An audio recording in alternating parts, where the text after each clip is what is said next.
I've always been open to listening to opposing views. As mayor, we have public hearings, and one of the things I found out, it often, depending on the issue, that your friends and your enemies in politics are often interchangeable, depending on the issue. As a mayor, I set the tenor and the tone of the city of San Marcos at our city council meetings.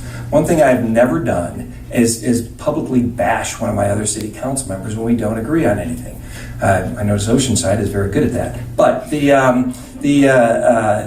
so I've never actually done that open public bashing, so that we respect each other. If we disagree on something, that's fine. Because the next issue, we might be able to work together. But if I'm out publicly bashing you, you're going to just dig your heels in on anything I might do. So I've always tried to listen to other people's point of view.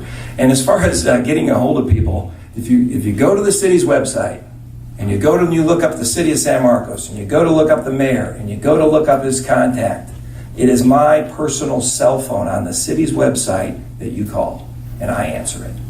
So I've always been that way. I've always been willing to listen and sit down with groups of people. I'm meeting with the Palomar Airport people at the end of this week, wherever you guys are out here right now. I'm willing to meet with you, Mr. Sung. Okay, we'll see you in a week or next week. I'm always willing to sit down people with, because I learn. I don't know everything. I learned. We had a ridgeline ordinance where we wanted to stop all building on top of the ridgelines in San Marcos, and I had an owner of a property on top of the ridgeline. He said, I realize you people don't want to be looking up at houses on the top of the ridgelines. They're beautiful, but he said to me, but I used to look down into an open valley, and now all I look down at is rooftops. And you want to take my property and not develop it? You want to take my property rights when you took my view away? Now here you are doing so.